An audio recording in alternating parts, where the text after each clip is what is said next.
Comment le papa impliqué aide-t-il la maman dans sa carrière? Comment encourager les entreprises réfractaires à mieux reconnaître la place du père salarié? Ces questions sont évoquées dans mon podcast qui donne la parole aux papas, ceux-là qui sont soucieux de ne pas sacrifier le bien-être de leur famille sur l'autel des obligations professionnelles. Je suis Clarisse Magnécou, coach professionnel certifié, maman de 2 formidables enfants. J'accompagne les femmes salariées ou entrepreneuses à concilier au mieux, au quotidien, la vie privée et la vie professionnelle. Et si nous écoutions aussi les papas, nos alliés? Bienvenue dans mon podcast. Je vous souhaite une très belle écoute. Bonjour Stéphane. Bonjour Clarisse. Merci beaucoup d'être présent pour cet épisode de mon podcast. Avec plaisir. Veux-tu bien te présenter, s'il te plaît? Alors, moi je suis Stéphane Séguin, je suis papa d'une petite fille, qui a 13 ans. J'ai 50 ans. J'ai été dirigeant dans 2 grands groupes pendant 25 ans et je suis coach de dirigeants aujourd'hui. D'accord. Tu es aujourd'hui coach de dirigeants. Tu as été toi-même dirigeant. Comment tu décrirais la question de l'équilibre vie privée, vie professionnelle pour les dirigeants, justement? Déjà, les dirigeants, il y a des hommes et il y a des femmes. Et donc, dans les dirigeants que j'accompagne, il y a une proportion assez importante de femmes, déjà pour commencer. Et la deuxième remarque, c'est que chez les hommes, il y a de plus en plus un souci d'équilibre et d'être proche de ses enfants, de s'occuper de ses enfants, d'avoir un équilibre de vie entre leurs femmes et eux, quand c'est des dirigeants hommes. Donc il y a un vrai souci de quel temps je passe avec mes propres enfants et est-ce que je n'aurai pas des regrets de ne pas avoir passé suffisamment de temps avec eux. Voilà. En tant que coach professionnel, selon toi, Stéphane, comment aider les dirigeants à se détacher des injonctions sociales qui, comme on le sait, déséquilibrent la parentalité, les aider à accorder une place plus grande à la paternité et à l'équilibre vie privée, vie professionnelle? Alors, bon, moi, j'ai pas forcément cette demande que tu formules avec tes mots. Déjà, j'ai pas forcément non plus l'impression, mais je suis peut-être dans mon microcosme, hein, mais moi, je suis un papa qui s'occupe beaucoup de sa fille. Du coup, j'ai un peu de mal avec cette idée de... je vois très bien, il y a quelques années de ça, je voyais très bien que c'était que les mamans qui s'occupaient de leurs enfants. Aujourd'hui, autour de moi, alors je suis peut-être un cas à part, hein, mais je vois un équilibre bien plus important et un souhait chez les papas d'exercer leur rôle de papa. Oui, tout à fait, Stéphane. C'est l'objectif de ce podcast qui est vraiment d'illustrer aussi les modes de fonctionnement équilibrés, en tout cas qui essayent de tendre vers l'équilibre où le papa prend pleinement sa place. Ouais. Quand t'es-tu senti devenir père? Écoute, je me suis senti devenir père vraiment au moment de la naissance de ma fille qui s'appelle Marie. J'ai senti que j'allais le devenir quand même pendant la grossesse, mais il y a vraiment quand ce petit être arrive au monde et que tu le tiens dans tes bras, là je me suis senti avec la charge forte du papa qui a toute la responsabilité d'être un père. Voilà, c'est à ce moment-là que les choses ont pris sens pour moi. D'accord. Elle est née, Marie, quand tu étais déjà entrepreneur ou encore salarié de ce grand groupe? J'étais dirigeant, j'avais une vie trépidante, peut-être même plus trépidante qu'aujourd'hui. Je dormais peu la nuit, mais elle est née dans un contexte où je travaillais à mon domicile, comme aujourd'hui d'ailleurs. Et donc j'ai eu la chance de pouvoir la voir le matin, le soir, l'emmener à la crèche et vivre quelque part ces premières années en étant en grande proximité. D'accord. Donc le télétravail a quelque part favorisé le lien père-fille. Assurément. Ça me permettait quelque part à la fois d'être au rendez-vous de mes exigences professionnelles, mais en même temps de la déposer à 10 minutes de chez moi, à la crèche, et de pouvoir prendre du temps avec elle dès qu'elle était toute petite, et le matin et le soir, comme je l'évoquais. D'accord. Et comment s'est construit l'équilibre familial après la naissance de Marie, l'organisation familiale? Un équilibre, j'aurais tendance à dire parfait, dans le sens où l'idée c'était qu'on puisse répartir nos rôles respectifs. Moi j'ai peut-être un rôle un petit peu particulier qui est un rôle dans l'accompagnement de l'apprentissage. Je suis souvent là quand il y a des problèmes de maths. Je suis souvent là quand il y a des réflexions. Parfois, ma fille me dit ah, mais arrête de me coacher. Mais il y a un équilibre qui s'est trouvé et que j'avoue, j'apprécie d'avoir cette place équilibrée dans l'éducation de ma fille. Si tu avais une image en tête ou une couleur pour décrire un petit peu concrètement ta place de père. C'est le bleu qui me vient. Alors, je suis habillé en bleu là aujourd'hui, mais parce que je crois que je dégage l'horizon. C'est un bien grand mot, hein, mais quelque part, je pousse ma fille à se poser la question de quel est le sens de ce qu'elle veut faire.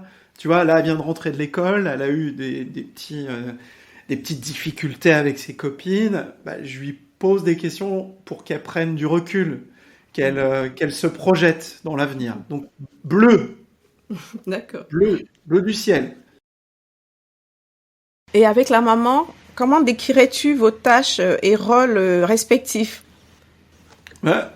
Entre nous, il y a vraiment un équilibre qui est plutôt de son côté le soin, la nourriture. Enfin, il y a un côté nourricier.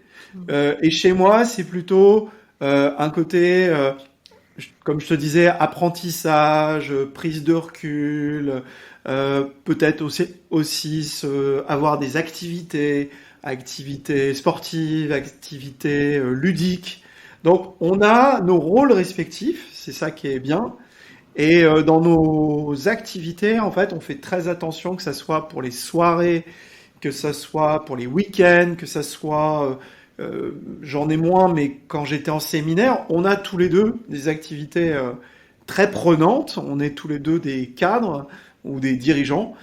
Et donc, en fait, on se répartit le temps et les rôles. Et c'est mon point de vue, mais je pense qu'il est partagé. C'est équilibré. D'accord. Donc, comment tu as trouvé ton chemin de père dirigeant, coach, dirigeant? Alors, comment je l'ai trouvé? Bah, écoute, ça s'apprend sur le tas d'être père. En fait, si tu veux, une des raisons pour laquelle je me suis mis à mon compte, une des raisons, pas la seule, hein, mais c'est pour être encore plus proche de ma fille.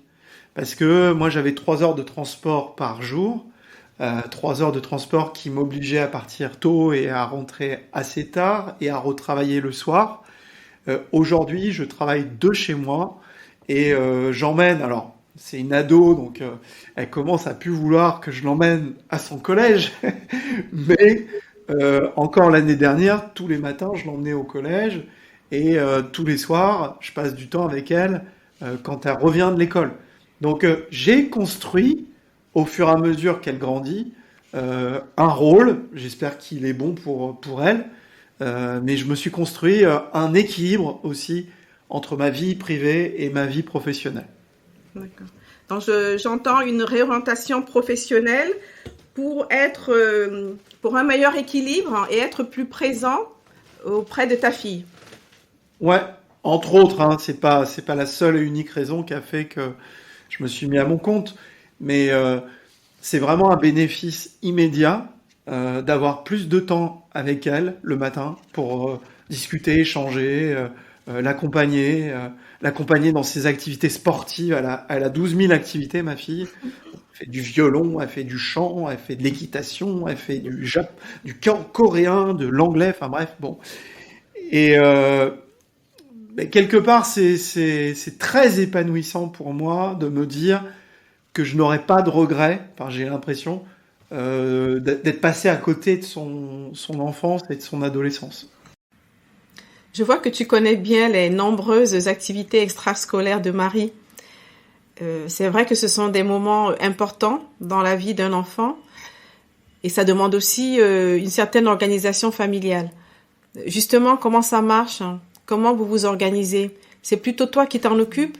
Alors, bon, ma fille, elle est de plus en plus autonome et c'est quand même dans la plupart des activités sont dans notre quartier, Mhm. donc elle peut y aller toute seule. Mais là aussi, tu vois, on est équilibré parce qu'en fait, que ça soit la récupérer au conservatoire ou que ça soit l'emmener à l'équitation, qui est un petit peu plus loin, bah en fait, c'est tour à tour. Chacun va prendre sa part, sa part du gâteau. Et voilà, je trouve que c'est équilibré. D'accord. Tu es dirigeant, Stéphane, avec une équipe de collaborateurs? Alors pendant longtemps, j'ai eu des équipes. J'ai eu Mhm. même, j'ai été par exemple dirigeant d'une filiale de Total où on était 40 et j'étais le dirigeant. Aujourd'hui, je suis solopreneur. C'est un D'accord. choix. Je suis seul. J'ai d'ailleurs pas envie Mhm. d'avoir d'équipe. C'est comme ça. À 50 ans, j'ai adoré manager, mais c'est plus ma vocation. Et ça rejoint encore une fois un peu ce besoin d'équilibre. Je veux avoir des journées. Moi, je suis passionné de plein de trucs, mais il y a un début, il y a une fin à ma journée. Et le fait d'être manager, parfois, c'est plus de responsabilités et plus de temps professionnel. D'accord. Et en tant que ancien dirigeant, quel recul as-tu sur les papas salariés qui venaient, qui avaient besoin de prendre leur congé paternité ou qui avaient besoin de plus de flexibilité pour pouvoir être présents à la maison, par exemple? Moi, j'ai toujours été favorable à ce que bah, les congés paternité, déjà, c'est la loi, hein, donc que le père prenne pleinement ses congés paternité. Moi, à l'époque où je suis devenu père en 2010, c'était, sauf erreur de ma part, mais ça devait être 10 jours, un truc comme ça. Moi, je trouve que c'est bien parce que quelque part, on emboîte le pas à des changements que moi je vois autour de moi. Mais le rééquilibrage entre le père et la mère, c'est fondamental. Il y a déjà la grossesse qui crée une différence qu'on ne pourra pas gommer, ça c'est certain. Mais je trouve que le congé paternité, ça conduit le papa, qu'il soit dirigeant ou qu'il soit manager ou qu'il soit employé, à prendre ses responsabilités dans la vie de famille. Donc Mhm. je trouve ça essentiel, les congés paternité. Mhm. Oui, en fait, on est passé de 11 jours plus 3 jours de naissance à 28 jours en juillet 2021. Stéphane, Ouais. si tu permets qu'on revienne un peu sur la période Covid, Oui. avec du recul, tu dirais que cette période a eu quel impact dans l'organisation familiale?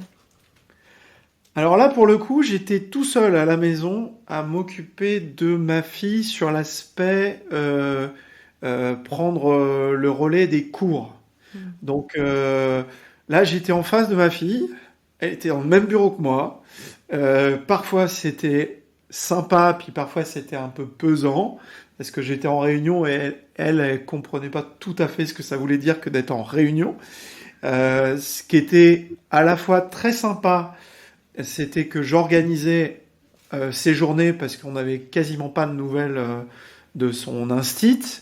Donc je préparais tous les onglets par lesquels elle allait passer sur l'ordinateur, tu vois.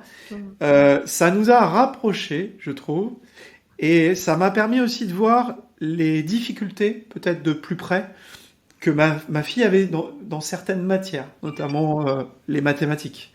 Donc, ça nous a, pour moi, rapprochés, la période Covid, parce qu'on était toute la journée dans le même bureau, moi en train de travailler en tant que dirigeant, et elle en train de travailler sur bah, son école. Elle devait être en CM1 à l'époque.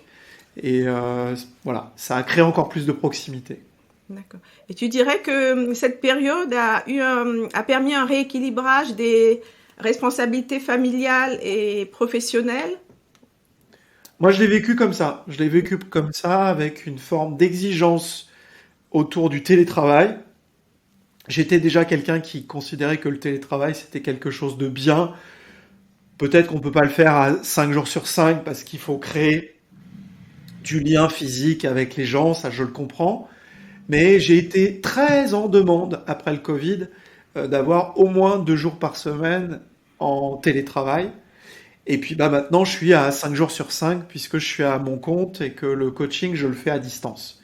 Donc ça m'a créé une autre vie, un autre mode de vie. Donc oui, je pense qu'il y a un avant et un après Covid.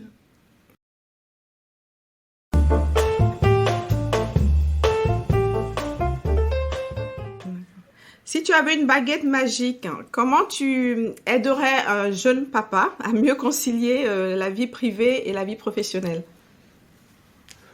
Alors déjà, si c'est un dirigeant, je lui conseillerais de se faire coacher. C'est pas ma publicité, mais ce que je vois, c'est que beaucoup de dirigeants arrivent à moi en disant j'ai 0 minute, 0 seconde. C'est exactement ce que je disais à une certaine période de ma vie professionnelle.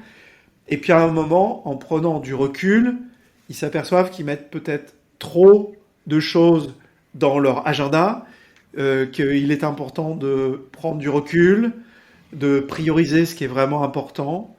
Et beaucoup de mes clients me disent à la fin du coaching, bah, c'est bien parce que j'ai retrouvé du temps avec mon conjoint, ma conjointe, selon que c'est un homme ou une femme, et j'ai retrouvé aussi du temps avec mes enfants. Et donc, c'est pas une baguette magique le coaching, mais ça permet de prendre du recul sur ce qui est important dans ta vie. Et ça va très vite. Les enfants grandissent très vite. Et si on les voit qu'à 18 ans et on les voit au moment où ils s'en vont, c'est quand même un peu, c'est plus que dommage. Comme tu le sais, certaines entreprises ont pris à bras le corps depuis un moment déjà la question de la parentalité, notamment en reconnaissant la place du père salarié. D'autres, aujourd'hui encore, sont réfractaires, ne favorisent pas la prise du congé paternité ou voient mal ce congé. Comment justement aider celles-là à faire le nécessaire pour l'égalité professionnelle, pour la carrière des femmes? Bon, moi, je pense que les nouvelles générations vont faire un boulot conséquent, c'est-à-dire que ils vont exiger, et ils ont bien raison, ils vont exiger une plus grande parité partout, à la fois dans les responsabilités données aux femmes, ce qui est tout à fait juste, à la fois dans les salaires pour un travail égal, et puis à la fois dans la parentalité. Euh, je pense qu'on peut mettre des contraintes, sur les entreprises, mais à un moment, ce qui va faire que les entreprises vont se mettre au diapason, c'est qu'elles vont avoir de plus en plus de mal à recruter si elles ne proposent pas cet équilibre-là. Et je pense qu'on est en train de vivre une forme de révolution, c'est que et les générations qu'on appelle les millennials, Z, etc., n'acceptent plus l'ancien temps. Et donc, moi, je pense qu'il n'y a pas grand-chose à faire, sinon à montrer qu'il y a beaucoup d'entreprises qui sont dans cet équilibre-là, et que les anciennes ou celles qui résistent, eh bien, elles vont perdre des salariés. Moi, je pense que ça va se faire naturellement. Je suis assez optimiste de mon côté. D'accord. Voilà, on va compter sur ce mouvement qui va tirer les réfractaires vers le haut et faire bouger les lignes un peu plus rapidement.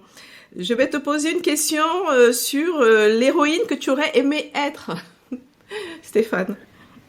L'héroïne Alors, le héros, il faut que ce soit un homme, une femme, Une femme, une femme. une personnalité inspirante qui t'a marqué. Personnalité inspirante, pour moi, c'est Simone Veil, qui est une femme qui a à la fois vu l'horreur, les choses les plus horribles qu'une personne puisse vivre. Parce que quand tu assistes à la mort quasiment en direct de tes parents dans des conditions aussi horribles que de brûler dans une chambre à gaz, et d'avoir ce combat qu'elle a pu avoir à la fois pour les femmes, mais aussi le combat qu'elle a pu mener aussi pour les prisonniers. Et c'est une femme qui a combattu pour la paix, alors qu'elle avait connu la chose la plus horrible qui soit, qui est la Shoah. Une grande dame, c'est vrai. Comment oublier qu'elle est le symbole de la lutte pour la dignité humaine, pour les droits fondamentaux humains, pour les droits des femmes aussi. Quelle question, Stéphane, je ne t'ai pas posée et que tu aurais aimé que je te pose?